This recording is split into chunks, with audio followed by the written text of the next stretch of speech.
بسم الله الرحمن الرحيم الحمد لله والصلاة والسلام على رسول الله أما بعد رب اشرح لي صدري ويسر لي أمري واحلل عقدة من لساني يفقه قولي السلام عليكم ورحمة الله وبركاته hurmatli ustozlar va qarindoshlar bugungi tafsir darsimiz Ali İmran surasi 53 oyatdan 62 oyatgacha أعوذ بالله من الشيطان الرجيم بسم الله الرحمن الرحيم ربنا آمنا بما أنزلت واتبعنا الرسول فاكتبنا مع الشاهدين ومكروا ومكر الله والله خير الماكرين إذ قال الله يا عيسى إني متوفيك ورافعك إلي ومطهرك من الذين كفروا وجاعل الذين اتبعوك فوق الذين كفروا إلى يوم القيامة ثم إلي مرجعكم فأحكم بينكم فيما كنتم فيه تختلفون. Yuqorida tilovat qilingan oyatning qisqacha tarjimasi. Isa alayhisalomningki yordamchilari bo'lgan havariyullar shunday deydi: Rabbimiz, biz sen nazil qilgan Injilga iymon etdik. Sening payg'ambaring, sen avatgan elchi Isa alayhisalomga ergashdik. Bizni haqqi shahid bo'lgan, sana iymon etgan, sening payg'ambaringga ergashgan kishilarning qatoridan qilgin. Bani Isroilning kafirlari Isa alayhisalomni o'ldirish uchun bular hiyla-mikr ishlatdi. Allah subhanahu wa ta'ala ularningki hiyla-mikrni bitchit qilib, ularni jazoladi, ularni azg'uluqda qo'yib qo'ydi.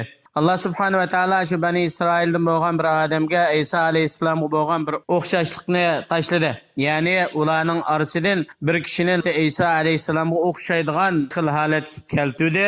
Shuning bilan bular u odamni Isa alayhisalom deb uni o'tadi. Allah subhanahu wa ta'ala çare tadbir qiluvchilarning, kafirlarni jazolovchilarning eng yaxshisidir. Chunki Allohdan mubak, ya'ni o'zining dushmanlaridan intiqom oladigan, ularning çare tadbirlarini barbod qiluvchi bir kishi yo'q. Allah subhanahu wa ta'ala ularningki Isa alayhisalomni o'ldirishni maqsad qilgan Bani Isroil kafirlarini jazolagandan keyin Isa alayhisalomga xitob qilib shunday dedi: "Ey Isa, men seni ajling to'shashdan burun vafot toptirmasdan, ya'ni qabzroq qilib, sening badaning va ruhingni mening tarafimga yana osmonga ilib chiqib ketaman. Seni kafir badbaxtlarningki har xil so'z harakatlari va seni o'ldirishga harakat qilayotgan nejisliklaridan seni pokizlayman va ulardan seni yiroq qilaman.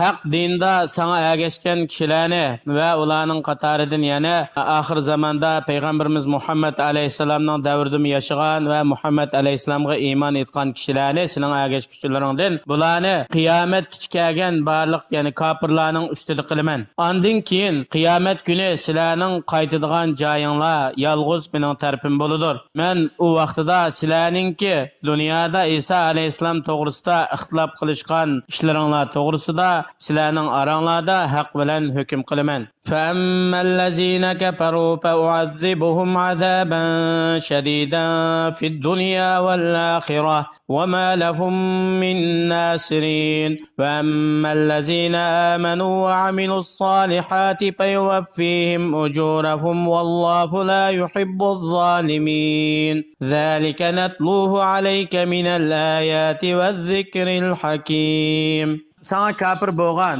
va sen ilib kelgan haqiqatni inkor qilgan badbaxtlarni ularni dunyoda shunda qattiq azob bilan azoblayman. Ya'ni ularni o'ldirish, asirga ilish, xor qilish va inondan boshqa turli azoblar bilan azoblayman. Oxiratda ularni do'zax azobi bilan azoblayman. Oxiratda ularni azobdan qutqizadigan, ularni mudofaa qiladigan hech qanday bir yordamchi bo'lmaydi. Ammo sana iymon etgan, sen ilib kelgan haqiqat haq dinga ishongan kishilarni va ulardan yaxshi amal qilgan, namoz o'qigan, zakot bergan, ro'za tutgan, urug' tutganchilikni ulug'an va inondan boshqa yaxshi amallarni qilgan kishilarni Alloh subhanahu va taolo ularga qilgan amallarining savobini to'liq mukammal beradi. Ularning yaxshiligidan hech qanday bir narsa kamaytilmaydi. Ya'ni bu payg'ambarimiz Muhammad sallallohu alayhi va sallam payg'ambar qilib avatilishdan ilgari shu Isa alayhissalomga ergishib yaxshi amal qilgan kishilarningki erishadigan mukofoti. Ammo Isa alayhissalom o'zidan keyin Muhammad alayhissalomningki oxir zamonda payg'ambar qilib avatilganlik to'g'risida bishorat bergan.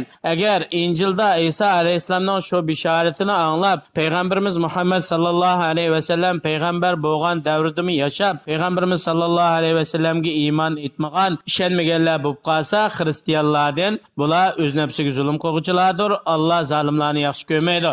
Zulmning eng kattasi qaysi desa, Allohga sherik keltirish va Allohning avatgan elchilarini inkor qilishdan iborat. Payg'ambarimiz Muhammad sallallohu alayhi vasallam alayhisalomningki xabarlardan iborat bo'lgan Qur'oni Karimda biz sana nozil qilib siz bergan shu xabarlar sizlarga nozil qilingan Qur'oni Karimningki to'g'ri ekanligini bildiradigan ochiq oshkora alomatlarning qatoridandir. Bu Qur'oni Karim bo'lsa taqvodor kishilar uchun pand nasihat va eslatishdir. Bu Qur'oni Karim bir Alloh tarafdan nozil bo'lgan kitob bo'lib, buningga hech tarafdan botil kelmaydi.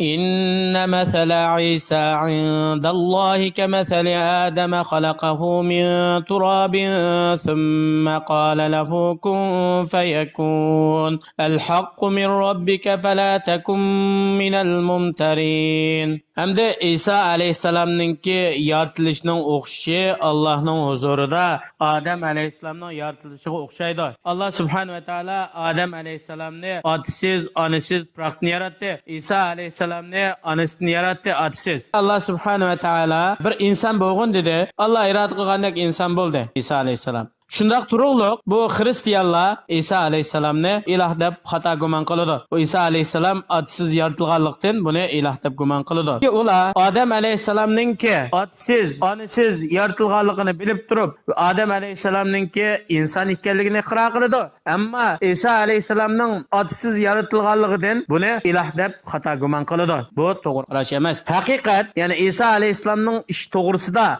shak shubisiz, cheksiz bo'lgan haqiqat qaysi desa, bu Parvardigoring tarafidan sana nozil qilingan, shu Qur'onda bayon qilinganning o'zi İsa alayhissalomning ish to'g'risidagi aniq haqiqat shu. Sen İsa alayhissalomning ish to'g'risida shak qiluvchilardan, ikkilanguvchilardan bo'lmagan, balki sana zurul bo'lg'ini, sana nozil bo'lgan İsa alayhissalomning ish to'g'risidagi haqda mustahkam turishdan iborat.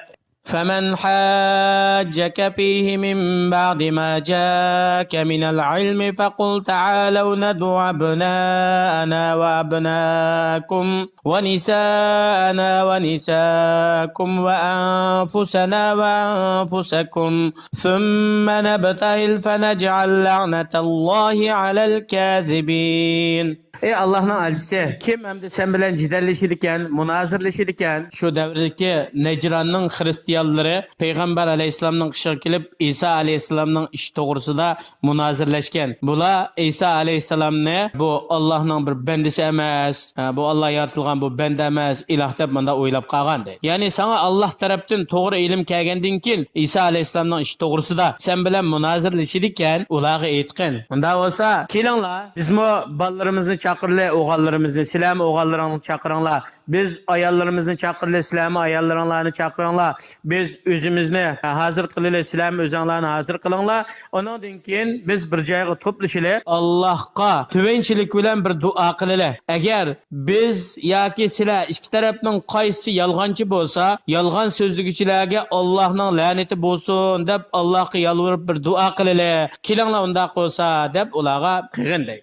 إن هذا لهو القصص الحق وما من إله إلا الله وإن الله. Shunda haqiqatan mushu İsa alayhisalom to'g'risida biz zikr qilib bayon qilgan bu vaqalik haqiqiy ras vaqalik. Buning hech qanday bir yolg'on yo'q, shak shubi yo'q. Allohdan boshqa ibodatga loyiq hech qanday bir haqiqiy ma'bud yo'q. Alloh subhanahu va taolo o'zininki hukmronligi, podshohligida g'olibdir va o'zining bandalarining ishlarini tadbir qilish, buyurish va yoritish qatorliq ishlarda hikmat bilan ish qiluvchidir. Yuqorida bayon qilingan oyatlar sohalardan ilinadigan foydalar Alloh subhanahu va taoloninki kamoli qudratining qatoridan Alloh o'zining dini, o'zining yaqin kishilarga hiyla mikr qilgan kafir badbaxtlarni qat jazolaydi. Ular qaysi darajada hiyla mikr qilgan bo'lsa, Alloh subhanahu va taolami ularni shu qilgan hiyla mikrlariga loyiq bir shaklda ularni jazolaydi. Yana bir foydasi Isa alayhissalomning ish to'g'risida zo'ril bo'lgan eng to'g'ri sahih e'tiqodning bayoni. Bu bayon aqlga nihoyat uyg'un. Isa alayhissalomning dunyoga kelishi, yaratilishi bir tunji qitimliq ish emas. Chunki Odam alayhissalomni otasiz va onasiz yaratilgan. Unda bo'lgandan keyin Isa alayhissalomning ishiga nisbatan Isa alayhissalom otasiz yaratilgan bo'lsa, Odam alayhissalom otasiz onasiz yaratilgandan keyin bu bakroq ajablanarli ish bo'ldi. Hammasi insonlarning, mayli xristianlar bo'lsin, yahudilar bo'lsin va musulmonlar, hamma insonlar Odam alayhissalomning inson ekanligiga ishonadi. Ammo bir qism xristianlar Isa alayhissalom bu inson emas, iloh yoki ilohning o'g'li degandek batil qarashlarda bo'ladi. Bu to'g'ri bo'lmagan xato qarashdan iboratdir. Hamda oyat karimada bayon qilingandek shu shaklda haq to'g'risida talash tortish bo'lib qolsa, qarshi taraf haqiqatga qoyil bo'lmasa, ularni do'yilga chaqirish kerak. Kelinglar, bola chaqalaringlar, hammasini to'planglar. Bizmi to'plab Allohga yolvorib duo qilaylik. Qaysimiz bu ishda yolg'onchi bo'lsak yoki haqni e'tirof qilmagan bo'lsak, Allohning la'nati, Allohning azobi va Allohningki g'azabi shu tarafga bo'lsin deb do'yilga chaqirishninki yo'lga qo'yilganligi mushu oyatdan ochiq bayon qilinadi. Alloh subhanahu va taolo hammamizni haqni haq deb toniydigan, agishadigan, batilni batil deb toniydigan, uningdan yiroq bo'ladigan haqiqiy taqvodor mu'minlarning qatoridan qilsin. Vassalomu alaykum va rahmatullohi va barakatuh.